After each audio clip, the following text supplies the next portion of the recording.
Welcome back po ulit sa ating Renski Tips and Tutorials. Ang ituturo ko po sa inyo ngayon ay ang iba't ibang paraan na maaari natin gamitin habang tayo ay nakikipag-usap o nagpe-present sa Google Meet.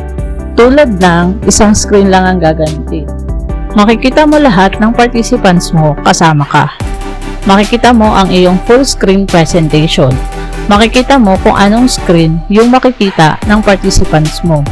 At ang kagandahan dito, wala kang kailangang i-download na kahit anong Google extension para magamit mo ito. So, simulan na natin. Tuturo ko na sa inyo ang iba't ibang paraan para magamit ito.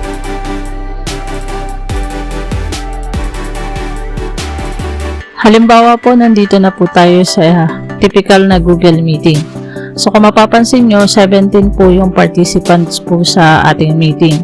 Pero sa default po ni Google Meet, 9 lang po yung participants na nakikita or 9 icon lang po yung nakikita. So, paano po natin mapapakita yung 17 participants na yan? Ang gagawin po natin, i-click lang po natin yung tatlong tuldok dito sa bandang kanan sa ibaba. Then, click lang po natin itong change layout.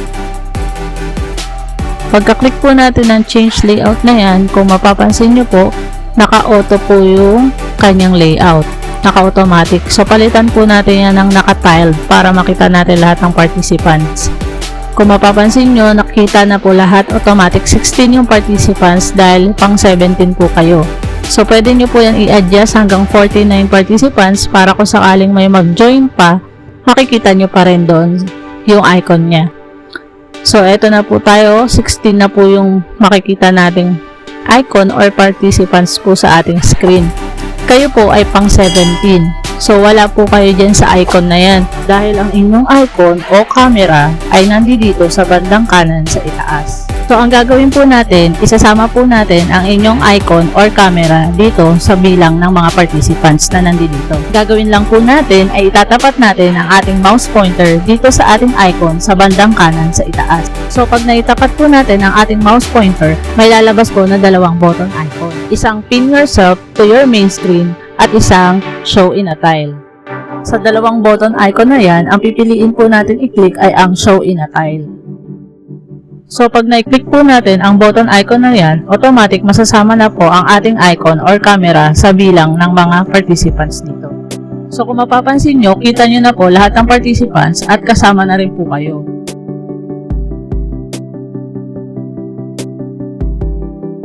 So, kadalasan po sa Google Meet kapag nagpe-present tayo, dito po natin pinipindot sa Present Now.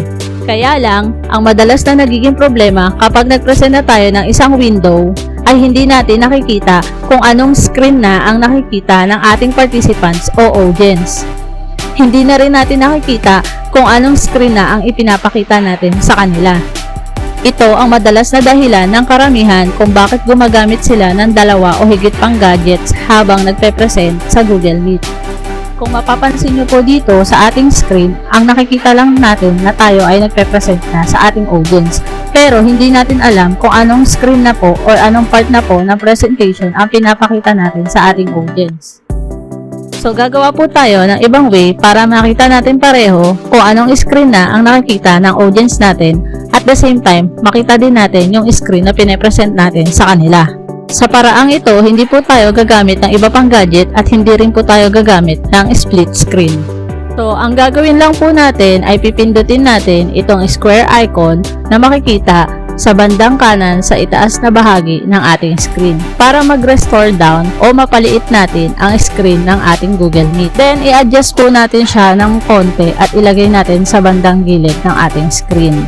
Sunod naman po ay i-ready natin yung ating PowerPoint na ipe-present sa Google Meet. Ganon din po yung gagawin natin, paliitin natin ang screen, then ilagay po natin siya dito sa bandang kabila ng ating Google Meet screen. So, i-adjust lang po natin yung laki o yung size ng ating PowerPoint at yung size ng ating Google Meet screen. Depende po kung saan po tayo komportable sa pagpe-present. So, pag okay na po, naka-ready na po yung ating PowerPoint na ipe-present sa ating Google Meet. Punta po tayo dito sa screen ng ating Google Meet. Then, sa bandang taas, mag-add po tayo ng panibagong tab o pindutin natin itong plus sign sa tabi ng ating Google Meet. So, ganito po yung magiging itsura niya. Magkakaroon siya ng panibagong window ni Google. Ang gagawin po natin, i-click lang po natin dito sa bandang taas yung parang square o 9 na tuldok o mas kilala sa tawag na Google Apps. Click lang po natin yan, then click po natin yung icon na Meet. Then, ganito na po yung magiging itsura niya. Ang gagawin lang po natin, copy natin yung code doon sa unang Google Meet natin. Then, i-paste po natin or i-enter po natin yung code o yung link dito para maka-join po tayo sa unang meet na inatinan natin.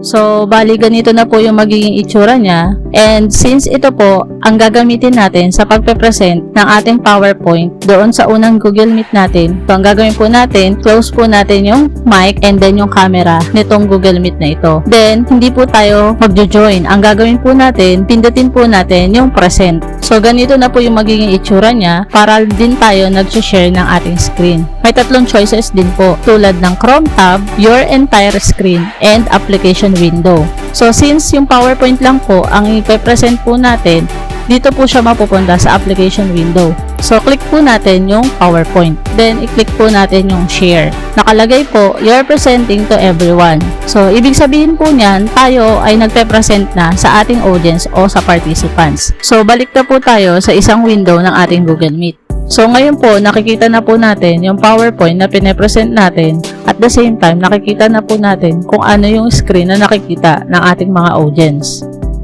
So, ngayon naman po, susubukan natin mag-present ng naka-full screen. Gamit itong PowerPoint natin, pindutin natin sa ating keyboard ang F5 o pindutin natin itong button na ito para mag-slideshow. So, kung mapapansin nyo, nung pinindot na natin yung F5 or yung slideshow na button, naging full screen na yung ating PowerPoint. Ang problema, hindi na po natin nakita yung ating Google Meet. Hindi na po natin nakita yung audience natin. So, aayusin po natin ngayon yung settings ng ating PowerPoint. So, ang gagawin lang po muna natin, escape muna natin to or exit muna natin itong PowerPoint. Then, click po natin yung maximize para malakihan po ulit yung ating PowerPoint. Punta po tayo kay slideshow. Click po natin ito. Then, i-click po natin yung setup slideshow. So, makikita nyo po, doon sa setup slideshow, nakalagay po sa baba, yun po yung may black na dot, presented by speaker, full screen.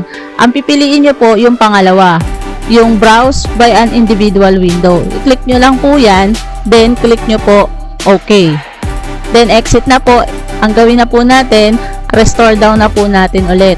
So, ayan na po, naka-restore down na po ulit. So, pwede na po ulit natin pindutin yung F5 o kaya yung button dito ng slideshow. So, okay na po, full screen na po yung presentation natin. At the same time, full screen na rin ang nakikita ng participants natin.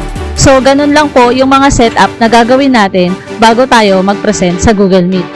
So, isang screen lang yung ginamit natin, hindi tayo nag-add ng isa o dalawang gadget. Monitor lang ng ating computer o ng laptop natin ang gamit natin. Nakita din natin lahat ng participants natin, kasama po tayo doon sa participants. Nakita din po natin yung ating presentation, naka-full screen presentation po yun. Then, nakita din po natin kung anong screen yung nakikita ng ating participants. So, lahat po yan nagawa po natin na wala po tayong ginamit na kahit anong Google extension.